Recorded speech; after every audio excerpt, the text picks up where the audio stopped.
Good morning, friends. Today we will discuss about the copper alloys. As we know that copper is one of the non-ferrous metal, right? And we know the properties of the copper, their applications, everything we know. Now today we have to discuss about the copper alloys. So first of all, what is meant by alloy? Alloy means what? See, in the copper we add certain alloying element just like zinc or tin, then automatically copper alloy will be formed. What is the main reason behind forming this particular alloys आपण का बनवायचे? Generally कसं असतं की copper जो metal आहे त्याच्यामध्ये ज्या काही प्रॉपर्टीज अवेलेबल आहेत त्या प्रॉपर्टीज सफिशियंट नाही आहेत. आपल्याला त्यापेक्षा जास्त प्रॉपर्टीज पाहिजेत. मग त्या प्रॉपर्टी कशा मिळणार? त्यामध्ये ज्या प्रॉपर्टीज पाहिजेत त्या प्रॉपर्टी ज्या इलिमेंटमध्ये आहेत त्या इलिमेंट आपण कॉपरमध्ये ॲड करायचे, म्हणजे ऑटोमॅटिकली कॉपरचे जे अलॉय तयार होतील त्यामध्ये डिझायर्ड प्रॉपर्टीज म्हणजे हव्या असणाऱ्या सगळ्या प्रॉपर्टी तिथं असतील. Okay, so that's why we go for the copper alloys or we prepare copper alloys. Now see, basic reason आणखीन एक आहे. First one is what? Copper possesses desirable combination of physical and mechanical properties, but it does not find many engineering applications due to its poor strength. Obviously, copper हा जो material आहे हा कसा आहे, हा पुअर आहे, थोडा स्ट्रेंथ मध्ये वीक आहे, त्याची स्ट्रेंथ जास्त नाही आहे. So that's why it is very limitedly used. त्यामुळे त्याचे युजेस पण खूप कमी आहेत, लिमिटेड आहेत. मग आता काय करायचं, आपल्याला त्याची स्ट्रेंथ वाढवायची. So how we can do that? By just adding the some of the alloying element, just like you can add zinc, tin, aluminum, nickel into the copper, and by adding these you can increase the strength of the copper. Okay, this particular method is called as a solid solution hardening. Okay, see, here we are able to observe that copper alloy is basically classified into two types. Copper alloy चे दोन type पडले. कुठले कुठले? Number one is a copper zinc alloy and second is copper tin alloy. As the name suggests, from the name you can easily say that in this type of alloy copper and zinc both are present. So that's why copper zinc alloy name is given. And here copper tin, both these two things are present, or two not thing, these are the elements are present. That's why it is called as copper tin alloy. Okay, अलॉयचा अर्थ काय असतो? Alloy म्हणजे मिश्र धातू. मिश्र म्हणजे दोन किंवा दोनपेक्षा जास्त एलिमेंट जे आहेत त्यांचं आपण मिक्सचर बनवतो, त्याला आपण अलॉय म्हणतो. तर इकडं कॉपर झिंक अलॉयमध्ये कोण असणार आहे? कॉपर आणि झिंक या दोघांना आपण ऍड करणार. ठीक आहे, म्हणजे मेन एलिमेंट हा कॉपर असणार आहे, त्याला आपण बेस मेटल म्हणू, जो मेन आहे, आणि काही प्रमाणामध्ये झिंक असेल.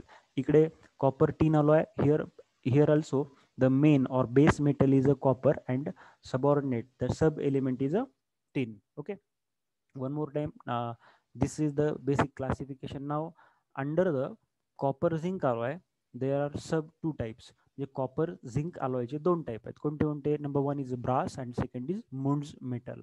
Okay, this two are the types of copper zinc alloy.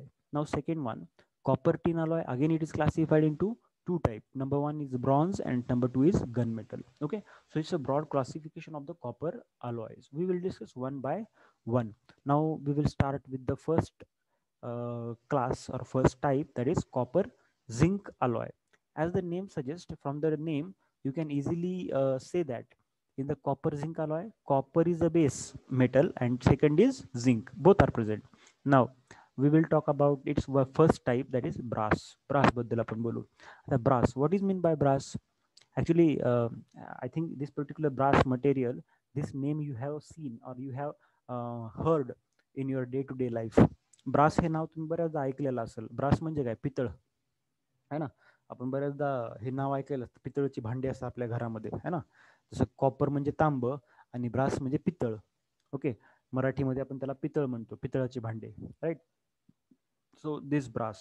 Now brass, what it is? It is a alloy of copper and zinc. हा कॉपर आणि झिंकचा काय अलॉय आहे, राईट. याच्यामध्ये मेन एलिमेंट हा कॉपर आहे आणि सब एलिमेंट हा झिंक आहे, राईट.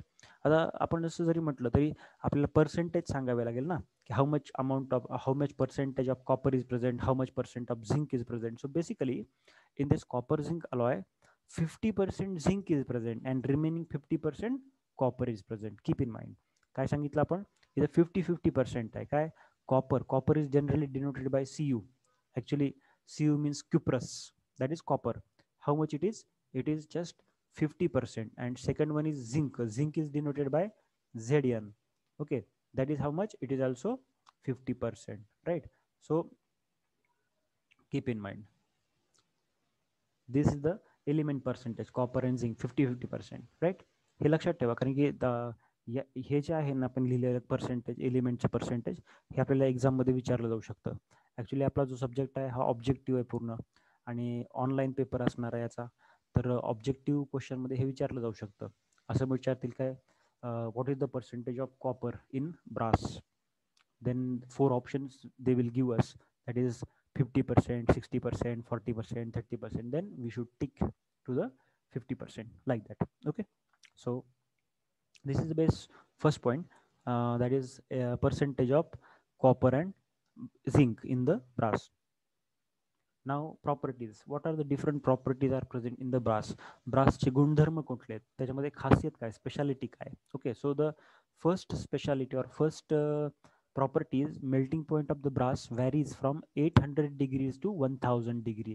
म्हणजे मेल्टिंग पॉइंट जो आहे या ब्रासचा तो किती आहे, that melting point is about 800 to 1000 degree.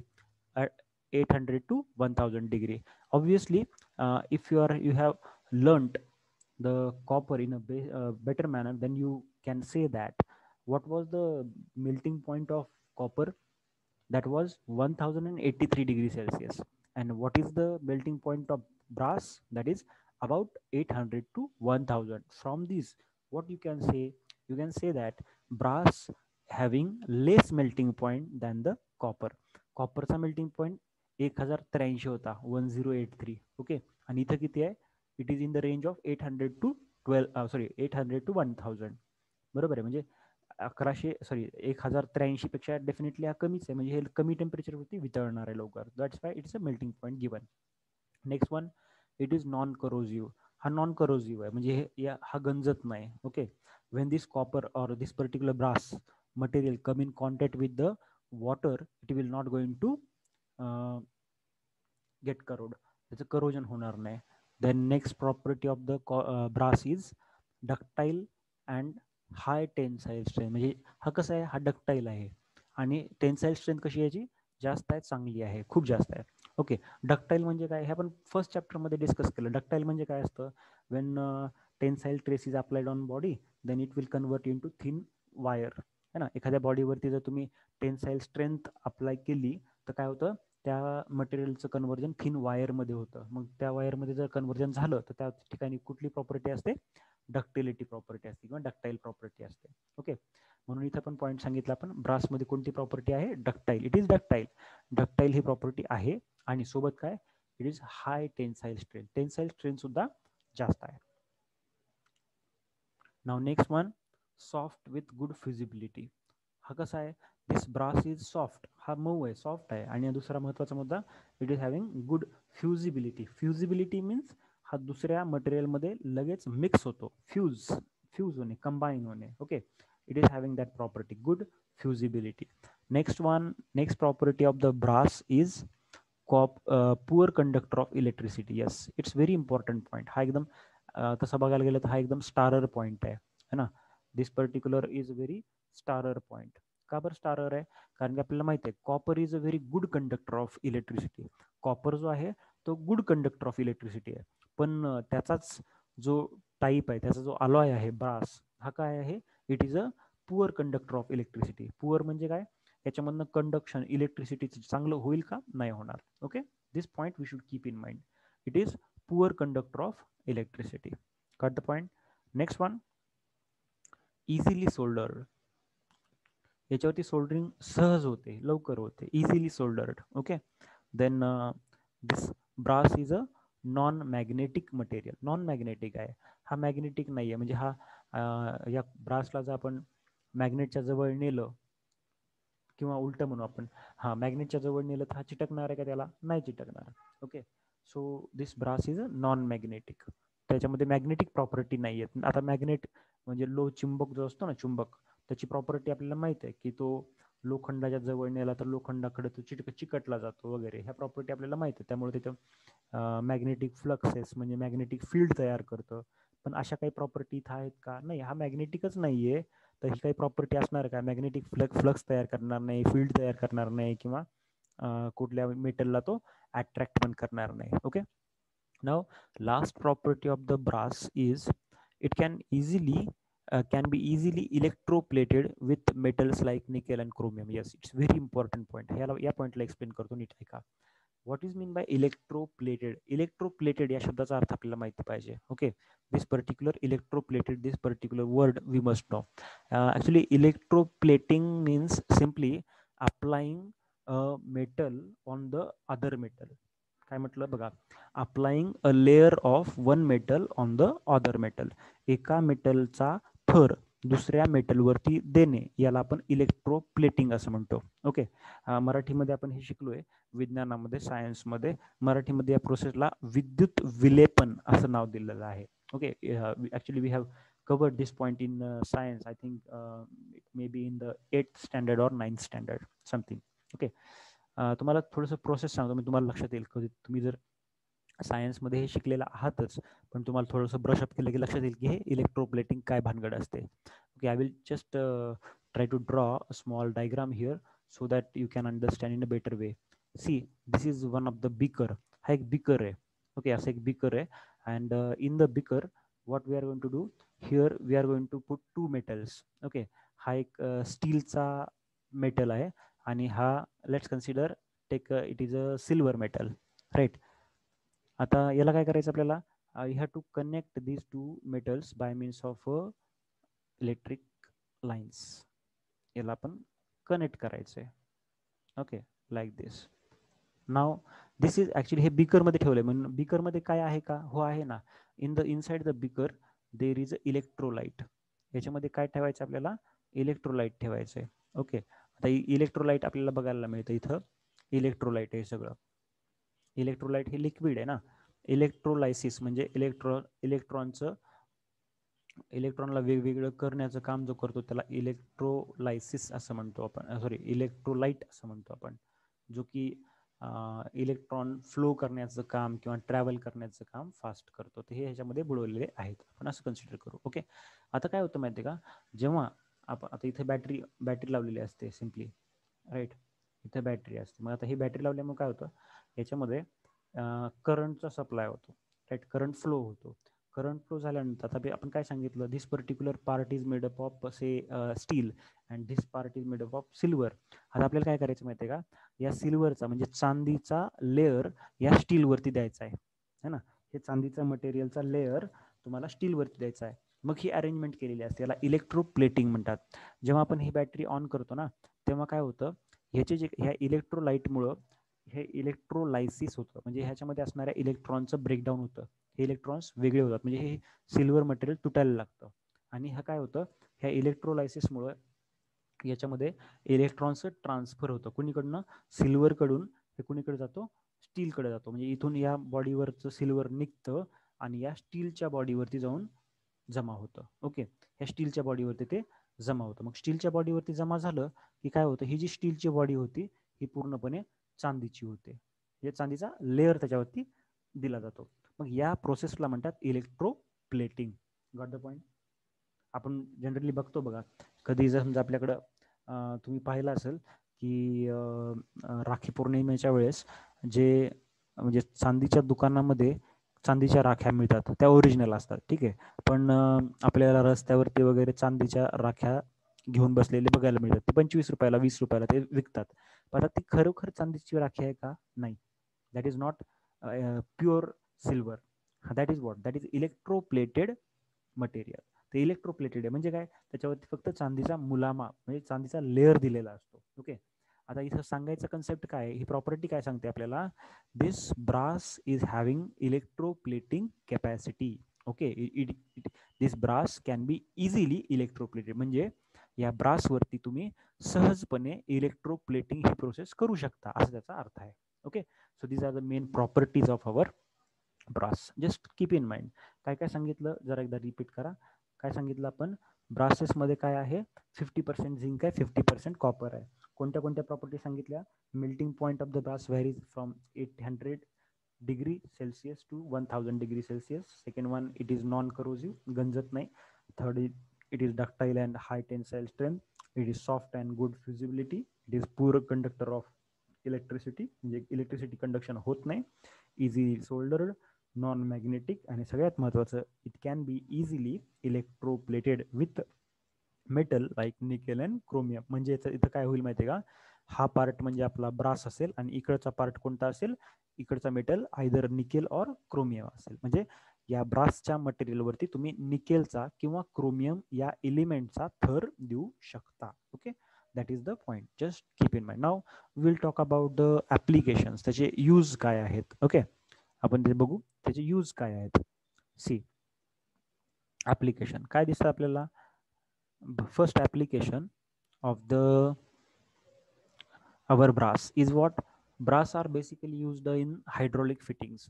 Hydraulic fitting, hydraulic म्हणजे हायड्रॉलिक हा जो शब्द आहे ना, this particular word is related with the water. म्हणजे पाण्यामध्ये जे काही फिटिंग्स आपण करतो, म्हणजे पाईपलाईन फिटिंग करणं किंवा पाईपलाईन जोडत असताना त्या ठिकाणी जे काही नट बोल्ट यूज केलेले आहेत, त्या सगळ्या पार्टला आपण हायड्रॉलिक फिटिंग्स म्हणतो. राईट, म्हणजे पाण्यासाठी वापरण्यात येणारे पंप असतील किंवा काय म्हणतात आपल्याला, त्याला एक तर पंप असेल किंवा बेंड असतील किंवा आणखीन काही पाईप्स असतील, नटबोल्ट्स असतील, त्या सगळ्यांना आपण हायड्रॉलिक फिटिंग्स म्हणतो. ओके, हे कशाचे बनलेले आहेत, हे जनरली ब्रास मटेरियलचे बनलेले आहेत. Okay, then bushes, bearings, pump linings, utensils, all these are the made up from the brass. Bush माहिती आहे, आपण नटबोल्ट जेव्हा वापरतो त्यात बुश टाकत असतो. तर ते बुश कशासाठी असतं, एंगेजमेंट चांगली प्रॉपर व्हावी म्हणून. आणि हे बुश कोणत्या मटेरियलचं आहे, तर ब्रास, पितळचं आहे. Okay, then bearings. बेअरिंग हा पण एक मेकॅनिकल पार्ट आहे. एक छोटा 2 मिनिटात सांगतो याच्याबद्दल, म्हणजे तुम्हाला लक्षात येईल. हा शब्द बऱ्याचदा येणार आहे नंतर पुढं. बेअरिंग म्हणजे काय माहिती आहे का, bearing is a mechanical device which is used to support the rotating element.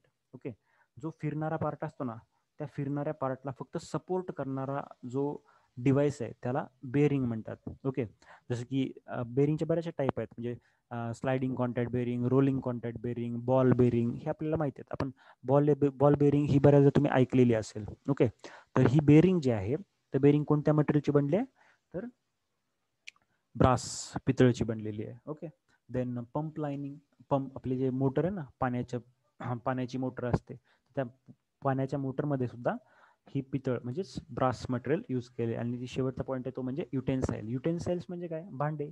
Simple, किचनमध्ये असणारी काही भांडी, आपल्या घरामध्ये पण पितळची भांडी असतात. Okay, so these are the main applications of our brass material. Just try to understand. Number 1 is hydraulic fitting, second is bush, the third is bearings, bump linings, and utensils. Okay, so here we finished our brass. Now one more point is there. Brass having one type. Brass एक type आहे, एक प्रकार आहे. कुठला, naval brass. Okay, brass having one type called as naval brass. It is also called as a tin brass. Okay, why it is called as a tin brass, I will tell you. Just a minute. See, naval brass. आता या शब्दाचा अर्थ समजून घ्या पहिले. नेबल, NAVAL. This naval word is related with the water और navy. Okay, और सी, समुद्र, पाणी, तर याच्याशी रिलेटेड हा नेबल हा वर्ड असतो. ओके, आता नेव्हल ब्रास नावातच आहे, म्हणजे this brass we are going to use in the navy, that is in water, पाण्यामध्ये वापरणार आहे. ओके, बरं ठीक आहे, बघू आपण त्याला नंतर ॲप्लिकेशनच्या वेळेस तुम्हाला आणखीन जास्त कळेल. Why this particular naval brass is called as tin brass? Because in this naval brass some percentage of tin is present.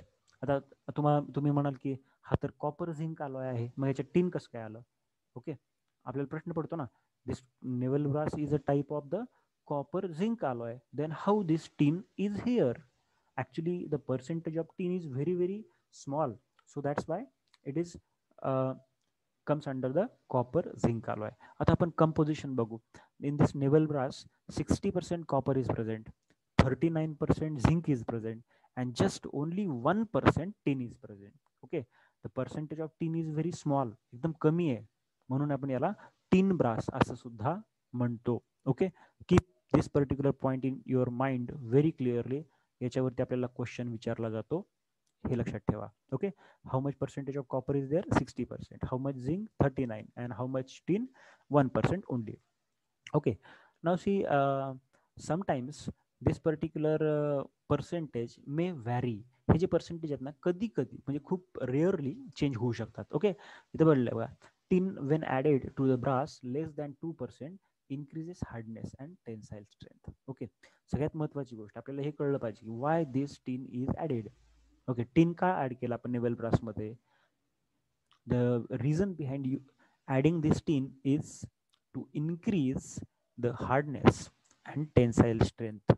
Okay, म्हणजे आपल्याला मटेरियलची टेन्साईल स्ट्रेंथ वाढवायची आहे, त्याची हार्डनेस वाढवायची आहे, त्यासाठी आपण हे ॲड केलेलं आहे. Okay, but amount should not exceed about 2%. म्हणजे टीनचं प्रमाण जे आहे ना, हे 2% जास्त नसायला पाहिजे, पण 2% जास्त नको. पण 1% जर वाढवलं आणि 2% कमी ठेवलं तर तो काय करतो? It increases hardness. तर त्या हार्डनेस वाढवतो, टेन्साईल स्ट्रेंथ पण वाढवतो. Okay, then see, because of with higher amount ductility begins to decrease. Obviously हे तर उघड आहे. कसं?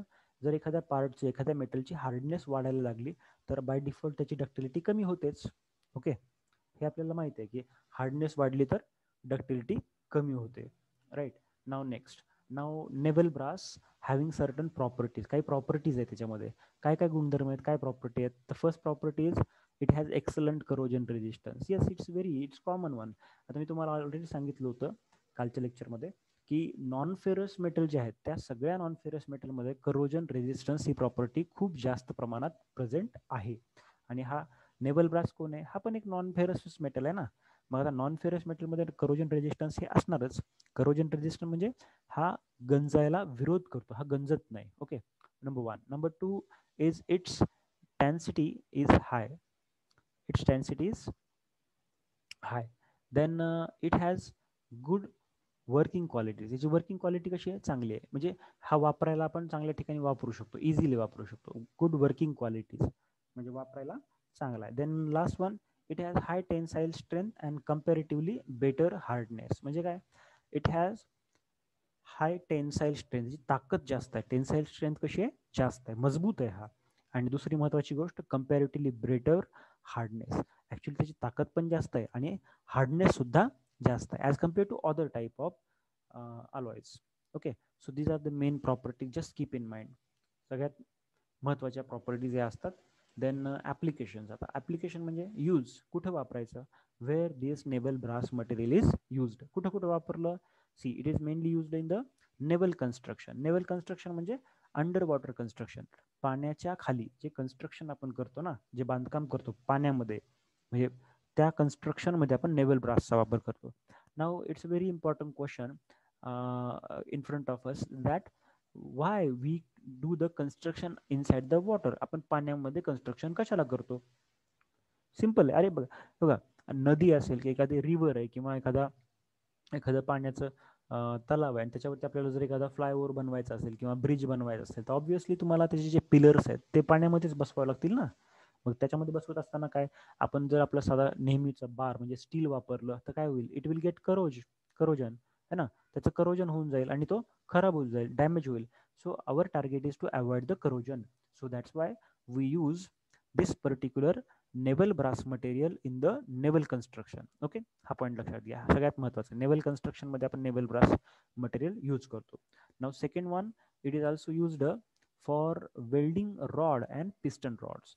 म्हणजे वेल्डिंग रॉड आणि पिस्टन रॉड हे बनवण्यासाठी सुद्धा याचा वापर केला जातो. आता पिस्टन रॉड काय तुम्हाला सांगतो. पिस्टन रॉड हा इंजिनचा पार्ट आहे. ओके, आपल्याकडे जे 2 व्हीलर आहे, 4 व्हीलर आहे, त्याचे जे इंजिन असतात त्या इंजिनमध्ये पिस्टन एक महत्त्वाचा पार्ट असतो. त्या पिस्टनला जोडणारा एक रॉड आहे, त्याला आपण पिस्टन रॉड असं म्हटलं जातं. Okay, that piston rod is made up from the naval brass material. And second is welding rod. Welding rod आपण तुम्ही वेल्डिंग वगैरे बघितलं असेल कधी वेल्डिंगच्या दुकानावर, त्याच्याकडे जो वेल्डिंग रॉड असतो ना, तर तो सुद्धा या नेव्हल ब्रास मटेरियलचा बनलेला असतो. Then next one is it is use in the propeller shaft. हा, प्रोपेलर शाफ्ट. शाफ्ट काय? आता पहिल्यांदा तुम्हाला हे माहिती असलं पाहिजे की शाफ्ट म्हणजे काय. Okay, so I will tell you first what is mean by shaft. Shaft means what? Shaft is a device or it is a mechanical device which is used to transfer the power from one place to another place. एका ठिकाणाची power दुसऱ्या ठिकाणी जर आपल्याला द्यायची असेल किंवा न्यायची असेल तर त्यासाठी जो डिव्हाइस आपण वापरतो त्याला शाफ्ट म्हणायचं. Okay, now propeller shaft. Basically this type of propeller shaft is used in the ships और बोट. बोट कळतं, जहाज असते ना, जहाज पाण्यामध्ये चालणारी जहाज, त्या जहाजमध्ये शाफ्ट असतात. म्हणजे त्या जहाजाला चालवण्यासाठी आपण पॉवर ट्रान्समिट करण्यासाठी शाफ्ट वापरतो. त्या शाफ्टला आपण प्रोपेलर शाफ्ट असे म्हणतो. Okay, so these propeller shaft are made up from the naval brass. Okay, then next use is, it is also used in the wall steam, pump, impeller, nut and bolts. Wall steam, wall माहिती आहे आपला जो wall असतो ना, त्याच्या वॉलमध्ये पण आपण या नेव्हल ब्रासचा वापर करतो. द पंप इम्पेलर्स, पंप म्हणजे मोटर, आपली साधी पाणी लिफ्ट करण्याची जी मोटर असते ना छोटी, ते टिल्लू मोटर असते अर्ध्या एच पीची वा हाफ एच पीची किंवा 1 HP 2 HP. तर त्याची मोटर आहे, त्या मोटरमध्ये ब्लेड्स असतात, ब्लेड त्या ज्या की फिरत असतात गोल गोल रोटरच्या भोवती, है ना.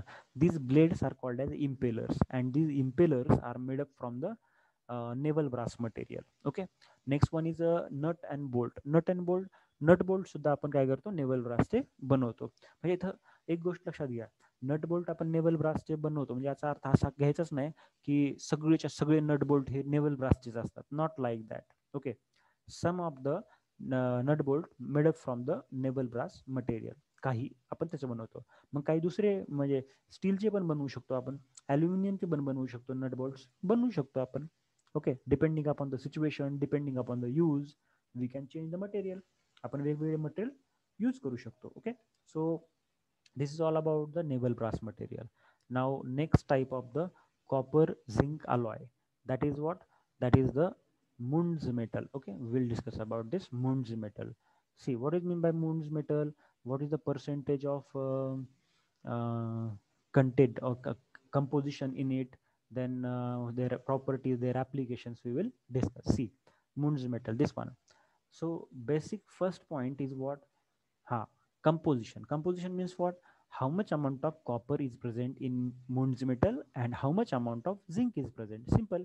See, in Munds metal about 60% copper is present and 40% zinc is present. Keep in mind, 60% copper, 40% zinc, right?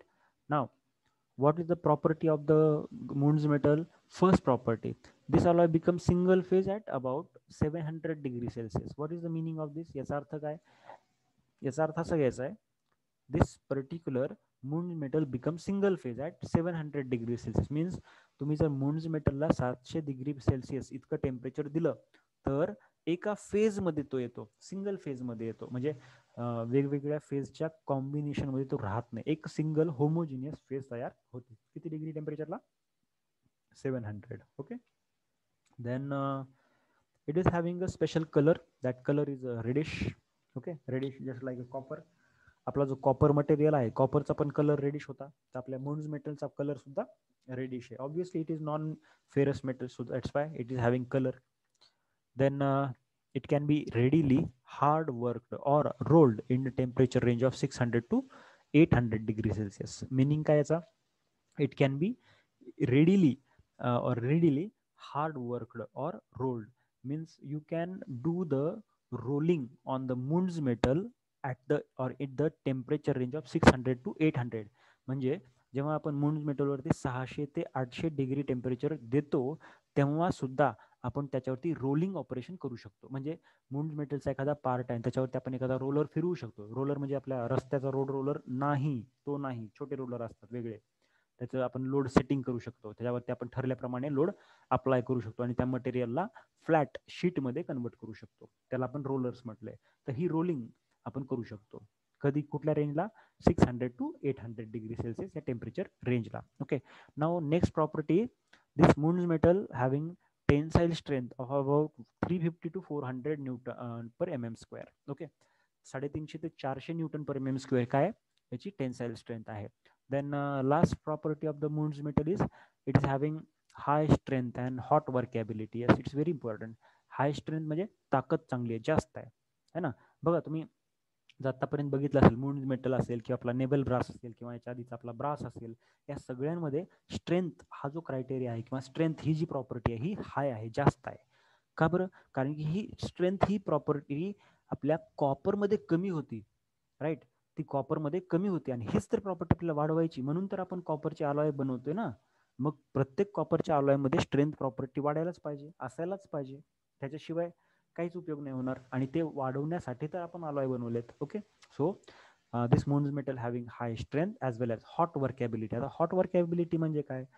That means you can work or you can operate or you can use this Mund's metal at high temperature also.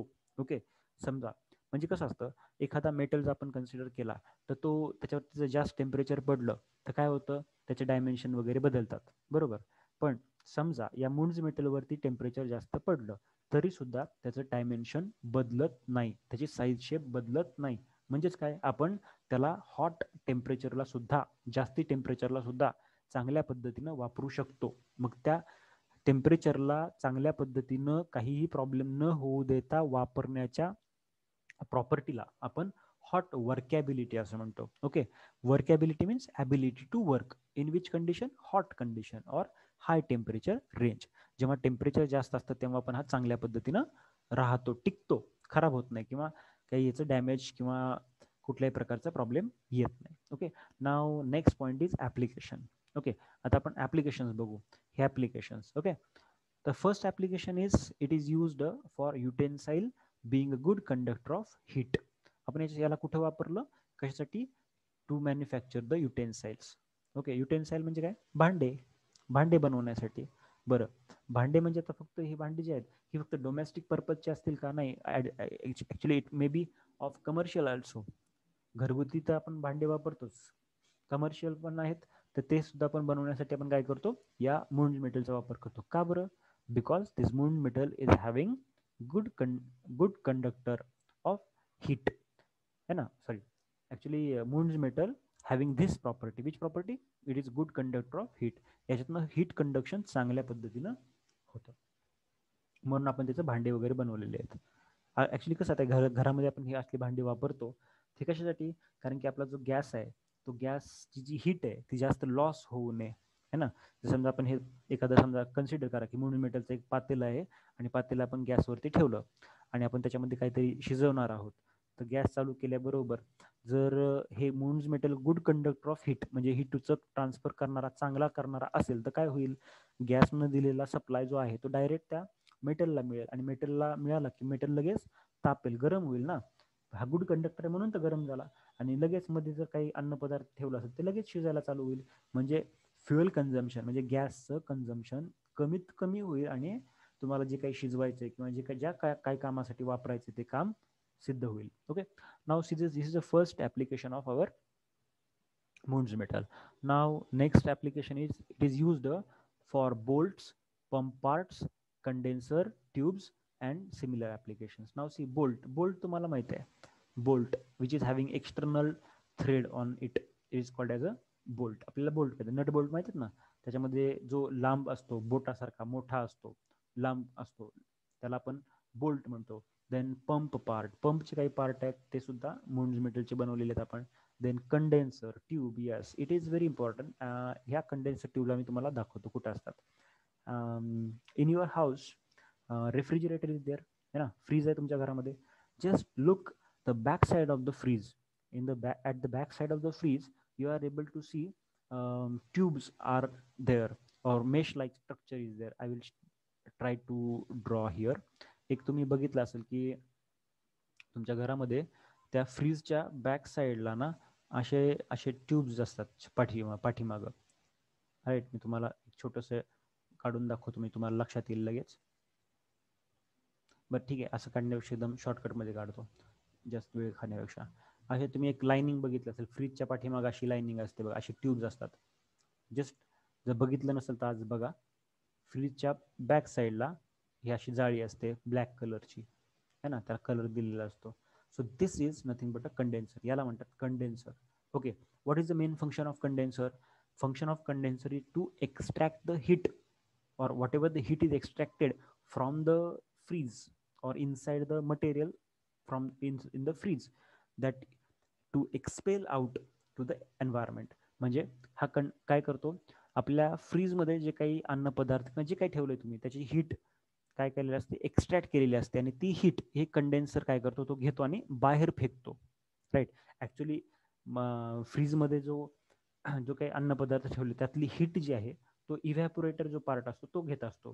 पण इव्हॅपोरेटर मध्ये refrigerant असतं, refrigerant गरम होतो आणि ते refrigerant कुठे येत असतो, या ट्यूबमध्ये येत असतो. आणि ट्यूबमध्ये आला की इथं एअर कुलिंग केली जाते, हवा याच्यावरती टाकली जाते, आणि ती तो जो एअर रेफ्रिजरंट आहे तो रेफ्रिजरंट इथून थंड होतो. ओके. म्हणजेच काय, हा कंडेन्सर काय करण्याचं काम करतो, हा हीट एक्सचेंज करतो. म्हणजे काय, इव्हॅपोरेटर कडनं घेतो आणि ऍटमॉस्फिअरला देऊन टाकतो. म्हणजे सिम्पल सांगायचं, शॉर्टकटमध्ये सांगायचं झालं तर आपल्या फ्रीजमध्ये असणाऱ्या जे काही वस्तू ठेवलेल्या आहेत त्याच्यातली हीट हा घेतो आणि हवा बाहेर फेकून देतो, म्हणजे त्याला थंड करण्याचं काम करतो. हे काम कोणाचं आहे, कंडेन्सरचं आहे. This condenser is manufactured from the Muntz metal. हा कंडेन्सर आहे ना, हा मून्स मेटलचा बनलेला आहे. Now next one, ship sheathing. Ship sheathing, what is the meaning of ship sheathing? Ship sheathing म्हणजे जहाज बांधणी आहे ना. जहाज बांधणीचा उद्योग जो असतो ना, बिझनेस आहे ना जहाज बांधणीचा, तर त्या जहाज बांधणीच्या बिझनेसमध्ये सुद्धा मून्स मेटलचा वापर करतो. मी simple way we can understand to manufacture some parts of the boat. आपली जी जहाज आहे, शिप आहे, तर त्याचे काही पार्ट जे आहेत ना मून्स मेटलचे बनवलेले असतात. Keep in mind. Then perforated metal valves, valve stems. Valve stem बनवण्यासाठी आपण मून्स मेटलचा वापर करतो. Then agricultural work, sorry architectural work, agriculture नाही, आर्किटेक्चरल वर्क. आर्किटेक्चरल वर्क म्हणजे आपल्या घरामध्ये जे काही डिझायनिंग वगैरे केलेलं असतं किंवा एखादं आर्किटेक्चर तुम्ही बनवलेलं असतं त्याच्यामध्ये आपण मून्स मेटलचा वापर करतो, मोस्टली वापरतो है ना. जसं की आपल्या घरामध्ये काही अशा मूर्त्या असतात किंवा पुतळा बनवलेला असतो आपण, तर त्या पुतळ्यामध्ये या मून्स मेटलचा वापर केलेला असतो. Then see last use of this Muntz metal is making marine fittings. Marine this word is related with the water. म्हणजे पाण्यामध्ये जे काही फिटिंग्स आपण करतो है ना, नटबोल्ट असेल किंवा काही जे काही असेल फिटिंग, तर त्या फिटिंग्स बनवण्यासाठी आपण मून्स मेटलचा वापर करतो. का? कारण की पाण्यामध्ये ह्या गंजू शकतात, पण मून्स मेटल गंजतो का? नाही गंजत. Okay, that's why we use it. Then condenser heads. अख्खी कंडेन्सर ट्यूब पण आपण याचीच बनवली आणि कंडेन्सर हेड सुद्धा बनवला. कंडेन्सर हेड म्हणजे काय माहिती का? सिंपल लक्षात घ्या की मी मग सांगितलं तुम्हाला की असा एक कंडेन्सर होता आपल्या फ्रीजच्या पाठीमागच्या बाजूला. राईट. कंडेन्सर हेड म्हणजे काय?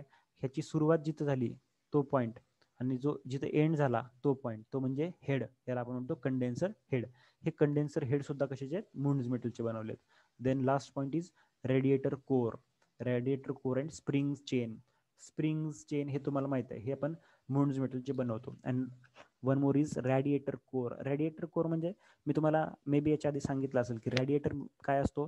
रॅडिएटर is a mechanical device which is used to cool the engine. Okay, which is in the four wheelers. म्हणजे आपल्या ज्या फोर व्हीलर आहेत, गाड्या आहेत, त्या गाड्यांमध्ये इंजिन असतं. गाडी चालवून आपण इंजिन गरम होतं, मग ते इंजिन आपल्याला थंड करायचं. ते थंड करण्यासाठी रॅडिएटरचा वापर केला जातो. Okay, so keep all these point in your mind very clearly. So today we have covered all the copper zinc alloys. आपण कॉपर झिंक alloy पूर्ण बघितले. ओके.